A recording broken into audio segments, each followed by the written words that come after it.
Can you imagine how much you would learn about reselling furniture having 47,000 listings on Facebook Marketplace? Well, this furniture flipper has been in the business for 20 years, has a 10,000 square foot warehouse, and over 600 five-star reviews on Facebook Marketplace, and I got to sit down with him and talk to him. If you watched my Nightstands assembly line series, you have already seen Colson. I want it to be ridiculous.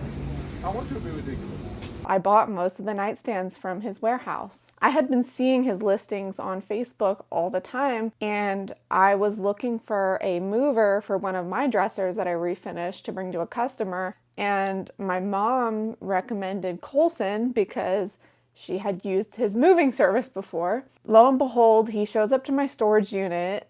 We're talking. I realize, like, it clicks that he's the one with all the Facebook Marketplace listings, and we just got to talking, and ever since then, like, he's my contact for moving furniture. So not only does he have this massive warehouse of used furniture, he also has 2 huge trailers and a bunch of guys working for him. He was nice enough to sit down with me and give me tips and tricks just about furniture flipping and what sells best on Facebook Marketplace and just what it takes to scale a furniture flipping business. People remember how you make them feel. It's gonna work. It's confidence. I guess the audacity.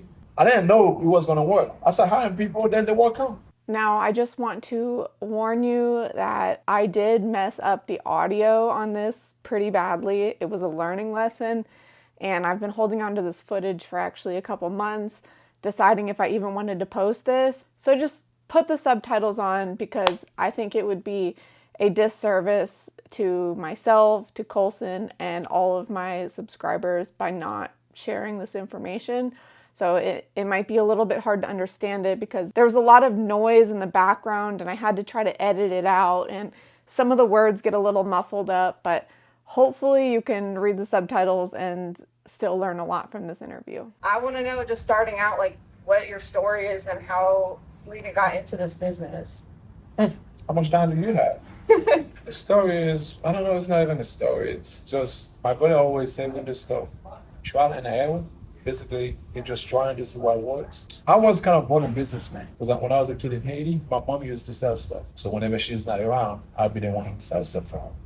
So when I came to America, I'm like, well, I need to do something. How old were you when you came here? I came here, I was 17. I was a kid, but when you were born in Haiti, you're supposed to grow up fast. So when I came in, I always knew I wanted to work, but working basically, well, you can get by, but I wanted to buy. So when I started working here, I started going to the yard sale. So I would buy something and put it online and sell it. This was before Facebook. Oh yeah, before Facebook, before anything. But it wasn't furniture at first. It was anything I could find. Here's the story. He used to be a real estate. One day he called me and said, man, my wife and I are divorcing. I have a desk on here. You can take it for free, but it's second floor. And I said, oh, I can't take this thing. Terrence, this kid right here. And I said, well, what you doing on such and such day? I said, well, come with me, let's get the desk. So when I got that desk, I think I said, well, when you're not doing anything, why don't you come here? I focus on a whole bunch of houses and we got furniture on it. I pay you to come throw them away. Throw them away. Yeah, but in Florida at that point, everybody was throwing stuff away because everybody was paying on the mortgages. But being from a poor country where everything is gold, I said, well, what did I buy them for? He said, well, what you gonna do with them? I'm like, what do you care if I pay you for them? And he said, okay, that's fine. How did he have so much furniture? Because he was a real estate agent. When he focused on the house, back in 2009, 2010, nobody was paying on the house in Florida. But now, it's the catch. I buy this stuff. I didn't have anywhere to put it. So I went to that storage. I asked the man, well, how much is it for the storage? I didn't know the concept of 10 by 10. Yeah, 10 by 10 small. Yeah, for reference, I have a 10 by 15 storage. But at that point, I didn't have my head full. Yeah. I said, well, how much is it? 108 plus tax. I said, I'll take one. So I get one storage unit. I start putting stuff on it. Then Craigslist come over. I start putting stuff on Craigslist. I start getting tenants every Monday. And I said, when you're not up at Walmart, come work with me. So this is how it started. So one day, one of the ladies came and she said, when you got this sort of furniture, don't call nobody else. I'll buy them. So I bought it, stuff probably like $50. So she gave me $200. That's a lot of money. Yeah. So what I would do, every time I have furniture, I call. And that's the start of me selling furniture. And that building relationships key has been very important for Colson. I've already been having people message me telling me that they know you. They know who you are and they buy furniture from you all the time. Yeah. So you have really built up Oh yeah, relationships. in this market, if you buy or sell used furniture, it's either I've seen you, I've delivered for you, or I know you somehow in some capacity, or I know of you. So that's basically how I started to answer your question. So you started out on the furniture flipping side. At what point did you start the moving company as well? Then, when everybody keeps paying the house now, there's no more foreclosed to go to. And the one storage unit I told you become 5 storage units. I was paying almost $600. But I found the money to pay it. So that means it's working. So one day I woke up and said, well, that's stupid. If I'm paying 6 different units, why don't I get me a warehouse? But at that point, nobody would take a chance on me. Because I didn't have a business license, I didn't have an LLC, I didn't have anything. I was just doing the trial and error, like I told you initially. Then I was driving down on Sunday. I said, well, how much is that? The guy said, 849 or 859, some big crazy number. I said, yeah, I want it. Do you remember how big that was? It was a 1,000 square foot. 1,000 square feet. But the problem with that, it was office. So what I did, I said, well, I'm going to get it. But before I went up to my wife about it, I'm thinking, how am I going to pay $800 a month? I just bought a house. I had to pay a mortgage. I had one child at that point. I said, but I said, well, you know what? I already have a house. If it doesn't work, it wasn't going to do. Just not paying it, and I go to collection. So I got 1,000 square foot. Within 5 months, he got another 500 square foot that come over. I said, I'm going to take it. So I ended up with 1,500 square foot. Now, that one customer I had, she could consistently buy. Customer would come and they said, well, when you have mid-centuries, I'll take them. When you have bamboo, I'll take them. When you have table and chair, I'll take them. So now I have 4 or 5 people. I can just call and say, I have 5 dressers for you. Is that first lady still your customer? Well, I told you so. Okay. She kept buying. Now 500 become 800, 900. Sometimes she's in the kitchen for 1,500. So one day she called. She said, baby, I said, yes, ma'am. I need to talk to you. Is there any way that you and I can partner? Because you have the furniture and you work hard. Why don't we just partner out? Then you provide the furniture. Then I said, the warehouse. I like being independent. But at that point, That's why we all do this. So I said, well, let me think about it. Then one day she said, well, we're going to do a warehouse. I said, well, but I've been looking for a house for the longest. Nobody would take a chance on me. Because she already had the connection. She had the store and everything. She said, well, there's a sign here. They're running this building. Why don't you call Wayne? She said, call a building. I called. I said, well, go ahead and fill out the form. She filled out the form. I said, I'm in her business. Within 10 minutes, she called. She said, we got a building. I was like, great. Oh my God. Yeah. And how big is this building? 10,000 square feet. 10,000 square feet? She told me, we had the building. I said, okay. How long have you been at this warehouse? We've been there since 2016. I think, so it's working out. Oh, obviously. After 4 or 5 years, she decided to close. Then she moved on. Then when she left, that's when I was telling her about this. This is what I have to make. I'm like, what do I still do this by myself? Mind you, I still had 2 jobs. So now I had a choice to make. What do I do then? Do I go back to work or do I keep this? But at that point, the rent was $3,500. Like, how do I pay $35 by myself? And I called my brother and talked to my wife. My brother said, bro, man, if you want to do it, he's a doctor. He said, if you want to do it, I can get it for the first 3 months. Wow. Then if you don't sell, then what the heck? Yeah, but I had to sign a lease for 3 years. It's a catch. Considering how much that would cost for a storage unit, this is way more affordable than getting 50 storage units, obviously. It is. Moving thing, how it comes about, when I sell a piece of furniture, then if somebody's 80 years old, they can move it. It becomes a need. Yeah. They said, well, can you deliver? I said, of course I can deliver. And I said, how much it costs? It's all the zip codes in Jacksonville, all 58 of them. So I charge you by your zip code. By distance. Do you account the size of the furniture? I don't. Let's say you come out here, you spend $4,000 because I already make the money off, right? Yeah. So then that's what the moving start. I start taking to people. Then customer will come in. They say, well, your guy moved some furniture from me. They were very nice, very polite. He took it upstairs. Can you move my house? I said, well, no, man. It's too much work. It's just too much work. And people keep calling. But I read something somewhere that said you never let a good prices go to waste. If it's somebody is not making money and somebody wants you to do it, why not? Yeah. And all I need is just me and the guy pick it up. I'm already doing it. And one of the kids that worked for me, I used to see, he said, why don't you just start doing moving? I said, man, I'm not going through all that. I called it still up front. I said, well, what's the requirement to a moving company? The guy said, all you need is $10,000 insurance. Get a license, you gotta pay $600 to fly the form. And that's what you need. I already have 4 trailers, the $1 million coverage, and I have the guys. I'd like you to just take a quick second to realize that Colson keeps reiterating that he learned by doing. And that is something that I say all the time. I always have people asking me, how did you learn how to do this? Where can I learn how to do this? And it really comes down to doing the thing and just getting started. However, there are some tools that can help you get a jump start on learning things. But the best way to learn a new skill is to actually take action and do the project. And that is why I've become a fan of today's sponsor, with Skillshare. I genuinely just have the passion to keep learning and advancing my skill sets in my business, all the way from marketing and social media to learning new skills such as designing and building a piece of furniture. And I am definitely a learn by doing type of person, which is why I'm going to be following one of the learning paths in Skillshare. Skillshare is the largest online learning community for creatives, with thousands of classes led by industry experts across art, design, crafts and DIY, entrepreneurship, photography, and more. Skillshare helps you take your career, skills, and hobbies to the next level with actionable projects to follow. Additionally to learning SketchUp, I'm going to be brushing up on my Photoshop skills because I have gotten rusty, and it actually is really helpful with staging your furniture. I just updated my Photoshop from the 2021 version, and there's AI tools now. So that's something really cool that I want to learn. The first 500 people that use the link in my description will get a 1-month free trial of Skillshare, so get started today. So at what point did you start having help? Was it just straight from the beginning you had help, or when did you know to start hiring people? Question. Terrence, this kid right here, I couldn't afford to hire him 5 days a week. Because what I would do when I get off work at Walmart on my day job, I take money from that for what I make here to pay him. So I would do 2 days. But if I have a big job coming, somebody buying 40 pieces of furniture for, let's say, $2,000, I said, bro, give me 2 days this week. So now what I do, I stick with him. If I have a big job, I say, bring your cousin or your uncle or somebody you know, or some guy from my church. Then when I start hiring more people is when I say, well, if you keep doing it, if you do the same thing, you get the same result. Yeah. If you're doing it, it's working, it's not gonna just wake up one day, it doesn't work. Yeah. It's gonna work.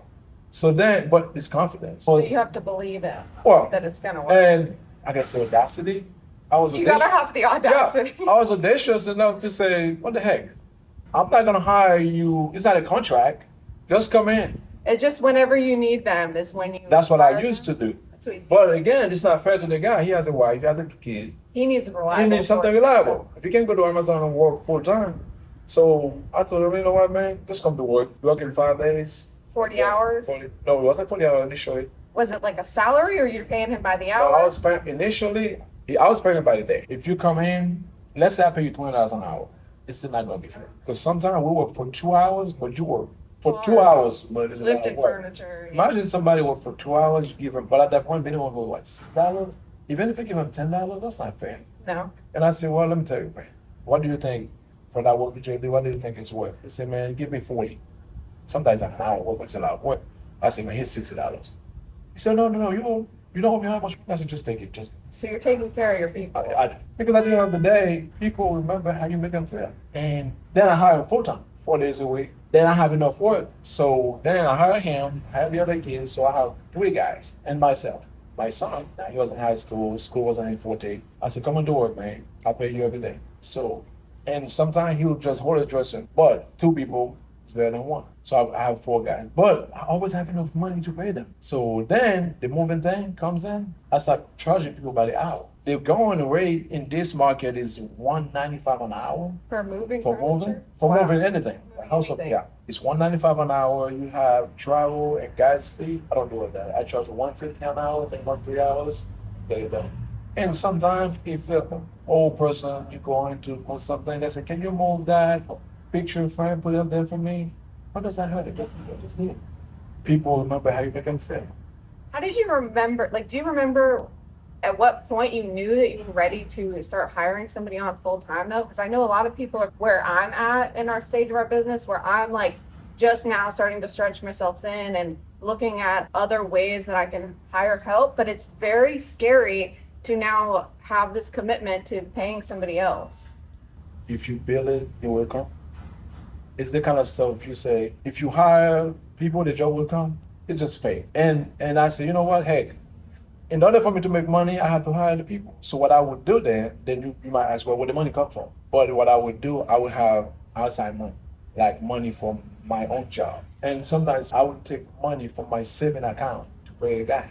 So you were self-funding having employees at first because you just trusted the process. What I was doing, I was hoarding the guy so he wouldn't go to somebody else. Okay, so you want to keep your good I want to keep people. him. So what I do, let's say you come to work for me for one day. You're head of a worker. I'm not gonna say, okay, and when I need you, I'll call you.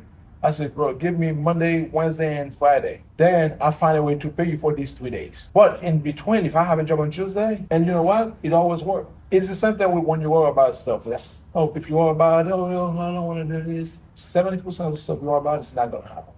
So you might say, well, I'm not gonna hire people because I can't pay them. You will pay them. Once you hire someone, you find a way to pay them. In my case, it might be playing Russian roulette, but it works for me.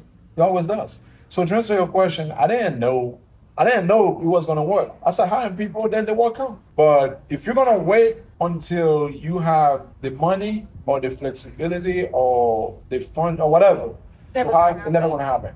It's just like saying I'm waiting for a perfect wife or perfect husband or a perfect time to go to school. There's no such thing. So my takeaway from that is you're never going to be ready to hire an employee. You just have to do it. You have to be optimistic to the point saying like, you know what? Heck, I'm gonna do it. What if it doesn't? Well, if it doesn't, I deal with it at that point, right? And in life, you can be a victim or you can be a student. You can say, well, I'm not going to do it because it's not going to work. But the reverse is also true. I'm going to do it because it's going to work.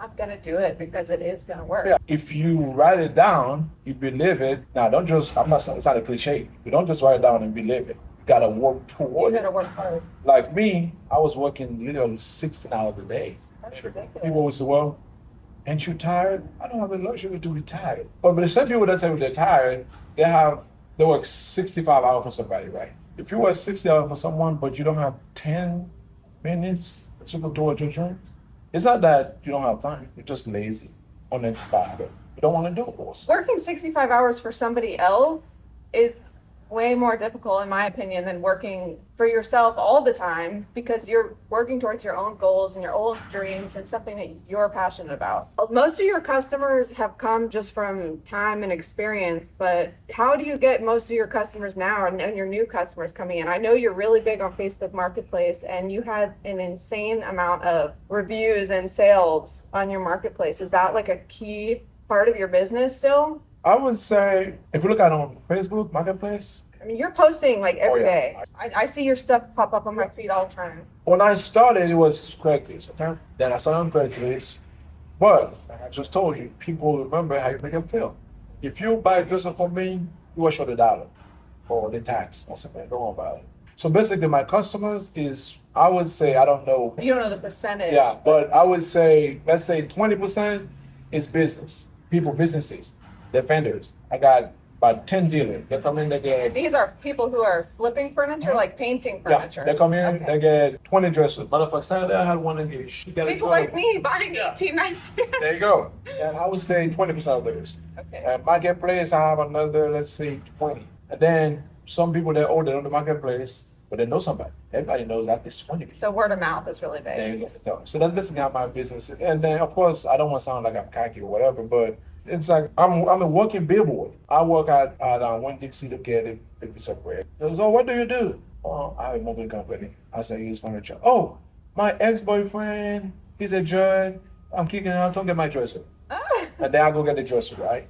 And then, oh, my sister, one person give me 20, 40 different leads. You know what I'm saying? This is something I always preach too. Tell people what you're doing. Tell your friends, tell your family. Something about being audacious. Yeah. Because the thing with people, if you don't tell people what you do, nobody would. I can send a guy that works for me to tell about my business, but if you can't tell me what you're doing, who else gonna tell me what you're doing? You gotta sell yourself. I get people all the time in my comments saying, well, furniture is too expensive now, the thrift stores are too much money, like there's nowhere to find furniture. That's a lie. The thrift stores are getting expensive, but there's furniture everywhere. But here's the thing with people. And when I started this, my intention was to please everyone. Then I'm like, okay, it's not gonna work. But when people tell you furniture is expensive, This is the same people that go buy a pair of shoes for $400. It's not furniture is expensive. You got your priorities screwed up. Now, if I'm paying $7,000 for this, quite evidently, I cannot give you a dresser for $5. Because when I live here, I'm not going to another job to make a living. That's what I do. You're really offering a lot of people convenience by having this warehouse. People like me who love vintage, not even just people like me, but people like my mom who love, unique vintage furniture. It is a service and a convenience for me to be able to walk around the store and it's all in one place and I can just pick out furniture for my home that's unique. That's why if you look at my marketplace, it's a Colson furniture barn, a destination for the rest of us. It's basically what I want to be is, I'm not for everyone. Somebody will walk here or they text me, is that a thrift store? I don't have a thrift store because it has a bad connotation. People feel like, you don't have thrift store price. if you can get it for somebody else for $10, $15, more power to you. Yeah. I'm all for a deal. But at the end of the day, if I have to pay my guys, I have to pay this building. And look at what I'm selling you. You can't go to IKEA, get a piece of trash. You pay the same price, but after 2 weeks, you gotta take it back.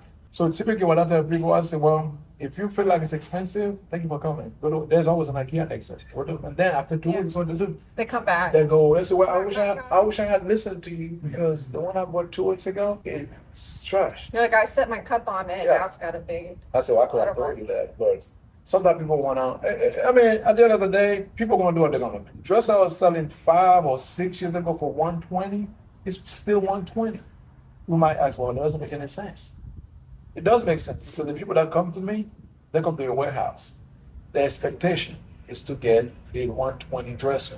So at the end of the day, people will pay for what they want. So I don't listen to the people that say stuff is expensive, I don't want to buy it. There's always somebody that buy what you sell. Yeah. So I know that you get a lot of your furniture from thrift stores because I've seen furniture that I've seen at thrift stores. I saw pop up on your Facebook marketplace. So you're thrifting furniture. Your customers are giving you free furniture. Where else do you get your furniture? Now, the thing with the thrift store, yes and no. Because sometimes by the time I drive here to go to 2 different thrift stores with a big trailer, It's almost a waste of it's time. sometimes. Waste of gas. Especially if I'm going to get one just for $20, $30. I got about 5 different dealers here. They go to the So thrift do you store. do like trades? Like if somebody says, hey, I got this old dresser, but it doesn't really match my style anymore, what will you give me credit towards a new I wouldn't trade it. I would say if you buy something else, you're going to pay the $75 for the deliveries.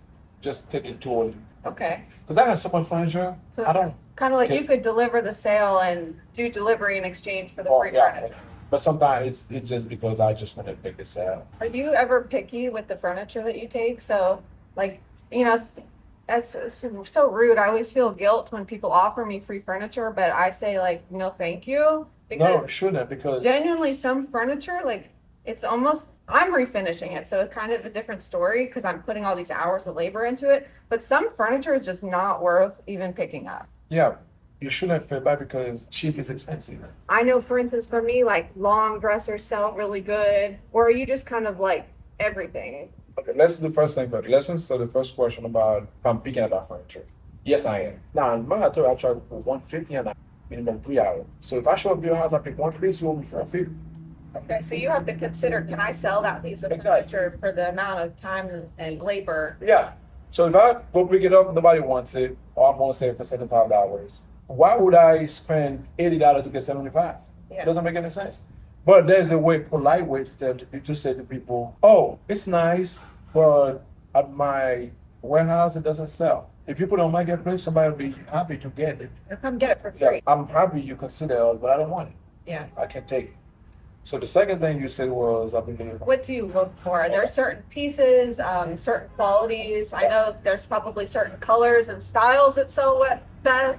yeah, here's the funny thing about it. When I started this, when I wanted to see if I'm gonna get it niche, like I was gonna do just mid-centuries or just Ben or just Eaton Island. I wanted to become a destination for one group of people.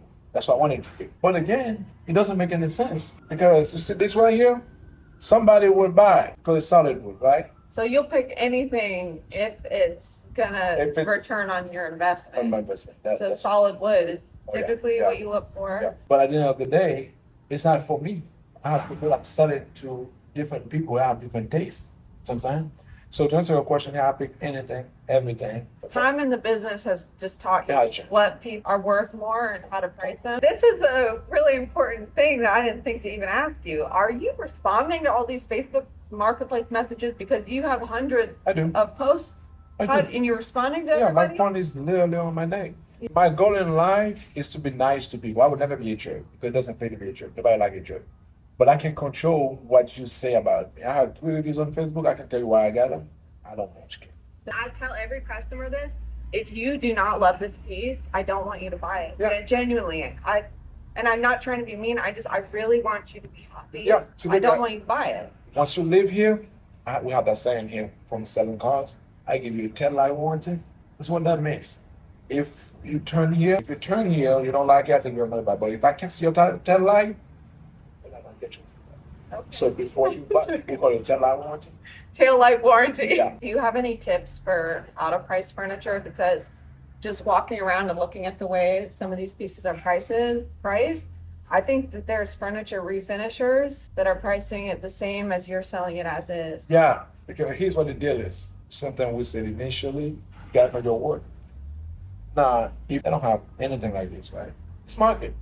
If you're in stock Florida, nobody would pay you $400 for an unfinished dresser. Whereas if you're on a virtual, somebody will pay for that. And I'm here. I'm here in town. So your location matters. Location.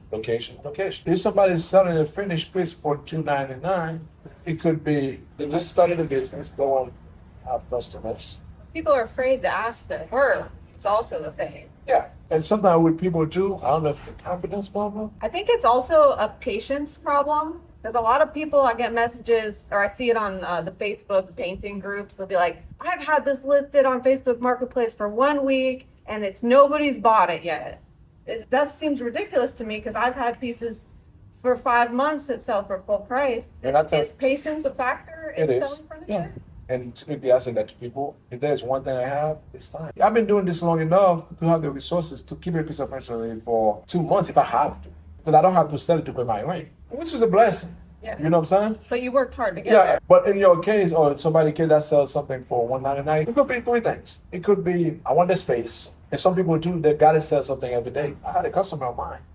She out of business now. What she would do, she would come to me and buy and sell my set for $199. And then one day she would have it sell. I said the same set for $150. But she felt like every day she has to sell something. Yeah, you don't have to sell something every It's day. being hasty. No. My mama always preaches to me that haste makes waste. Yes, it does. Do you find that certain months are of the year consistently? Because you've been in this business for like 2 decades, right? So what are the best seasons for selling summer? November till mid-February, I'm at some week I pay $25.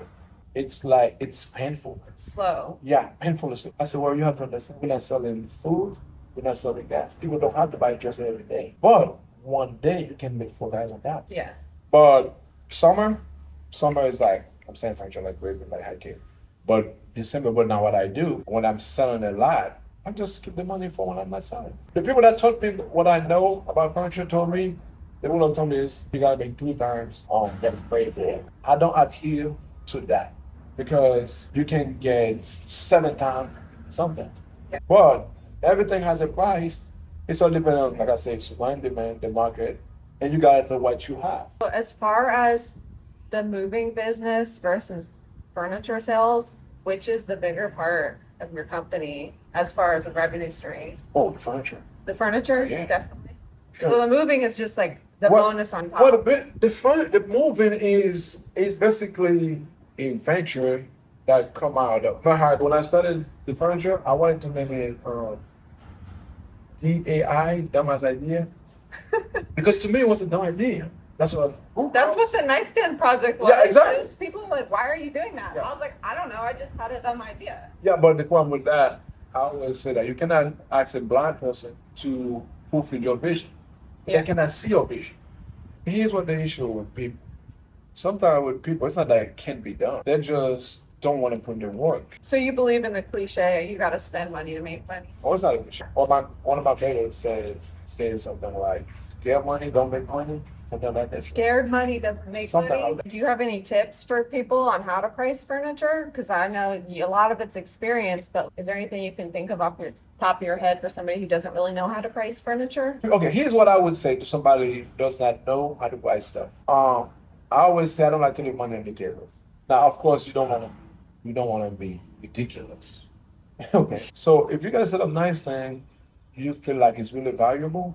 Say to yourself, how much would I pay for that? What a reasonable person would do. Yes. Why would a reasonable person pay for that setup? Then you put it out there. Then if they don't pay, then but can't be in a hurry. Because I see people who are like, oh, I put it up there, we got no sale, I'm gonna go down. No. The people that want it probably haven't logged on Facebook to see it. Yeah. You know what I'm saying? You gotta be patient. What are some of your best selling items and colors? Like, are there certain types of furniture that sell better than others and certain colors? White, black, because they're universal to match everything.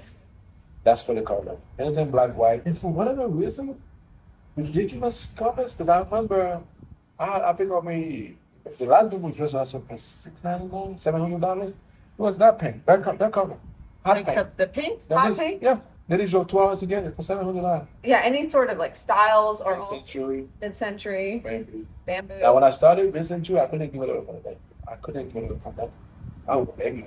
But nowadays, Everybody wants. Yeah, so mid-century modern, the Bali High like Oh, yeah. bamboo furniture. exactly, we get to a cult. Everybody. So we have white, black, bold color, mid-century modern, And then anything, like as far as table, anything with 6 and 8 chairs. 6 and 8 Yeah, chairs. like if I get 6 and 8 chairs, or up to 10, 12 chairs, I mean, if I can get 10 of them, that's they go like in one day. I'm telling you, social media has a lot to do with things like that, faux bamboo Oh, yeah. and stuff selling. Because and the mid-century modern, I mean, you see the people on the influencers that are, you see, you know, Aaron from Refurbished Dish will paint a dresser a certain way, and the next thing you know, everybody on Facebook, my local Facebook marketplace, is influenced by that social media. It's very interesting to see. When does Colson get to retire?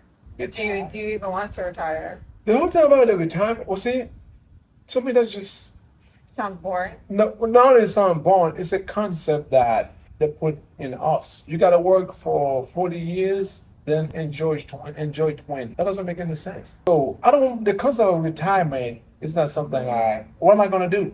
You have 192 countries in the world. What am I going to do? Travel around the last one over? I mean, then when I'm done, what am I going to do? Sit home?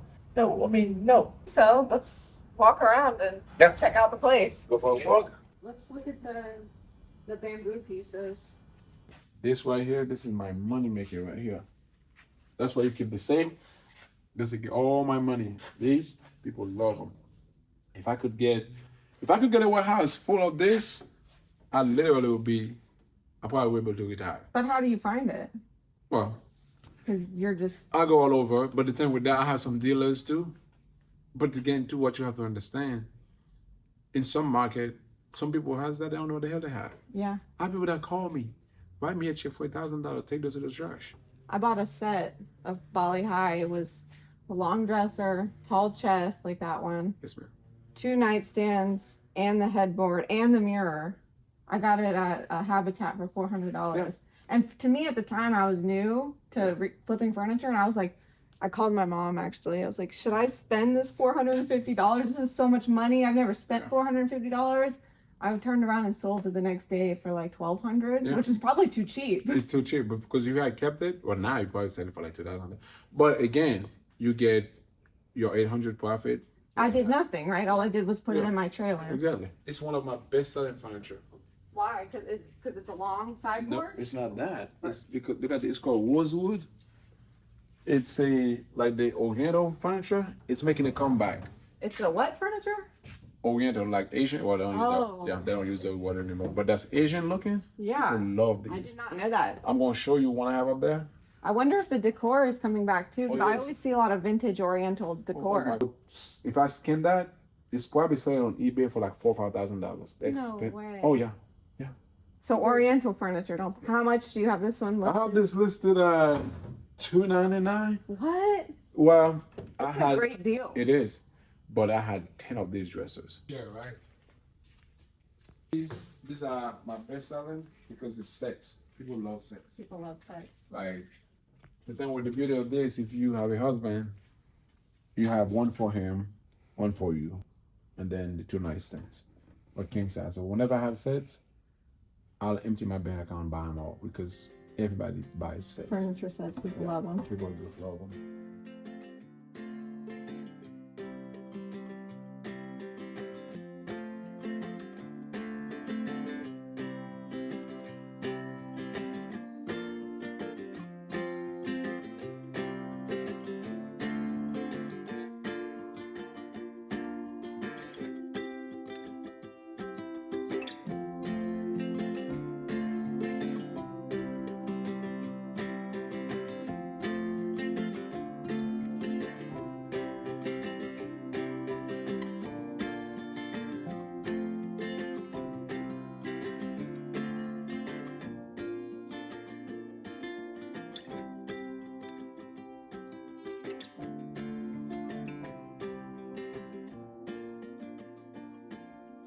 I hope that you got a lot from that conversation with Colson.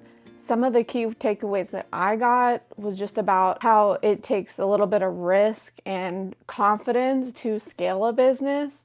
One of my favorite phrases that he said was, you gotta have the audacity. And I've genuinely been living by that ever since talking to Colson. You just have to have faith and have the audacity to try the hard thing. And, maybe it won't work out, but how will you know if you don't ever try? And the other thing is, he said, people remember how you make them feel. And that is so true. Colson just makes people feel so welcome and want to keep coming back to his warehouse because he goes out of his way for people. And they remember that and then they refer him. And that has shown to give him a successful, long-lasting business. So just keep in mind that connections really, really matter in this industry, and always keep in mind how you're making people feel. The other thing he said is to always follow the trends. So I think it's really important to pay attention to what's popular on social media because that's probably what's going to sell best in the market. So like the black nightstands, the vintage furniture, it's really popular right now. So just keep in mind that when you're flipping your furniture. Last but not least, another phrase that he said I'd like to call out is, in life, you can either be a victim or you can be a student. I hope you're a student. I'm a student. That is the approach I take of this entire channel. I'm not a professional, and I don't want to ever come across like I'm pretending to be a professional because I'm not. I'm just learning. I'm a student, and that's it. I hope you enjoyed this video.